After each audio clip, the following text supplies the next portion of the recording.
ลานยึดมั่นคุณนายคู่ค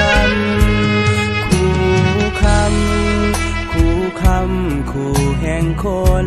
ลาวเปลี่ยนดำเป็นขาว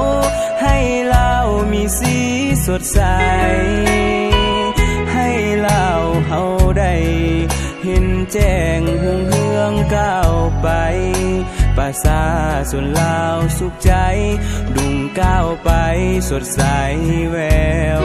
วาวโอ้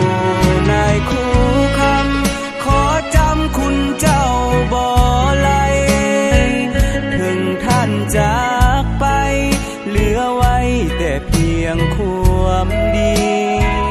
ให้เฮาสืบต่อมูลเสื้อความสามัคคีเอาวันที่7วันดีวันศักดิ์ศรีแห่งคู่คนลาว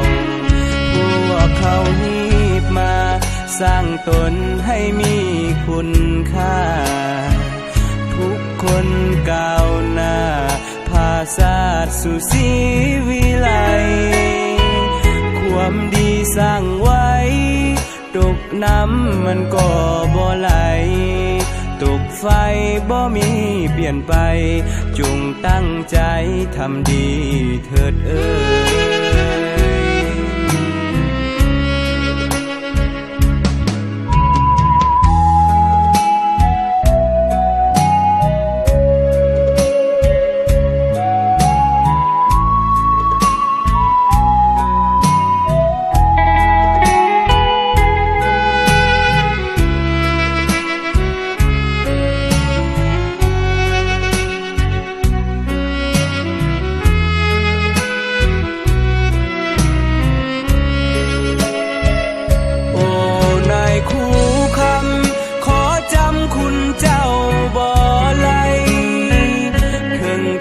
จากไป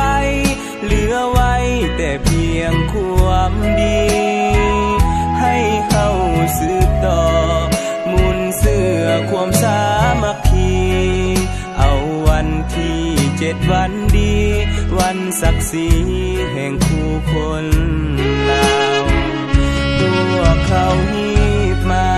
สร้างตนให้มีคุณค่าก้าวหน้าพาชาติสู่ศรีวิไลความดีสร้างไว้ตกน้ำมันก็บ่ไหลตกไฟบ่มีเปลี่ยนไปจงตั้งใจทำดีเถิดเอ่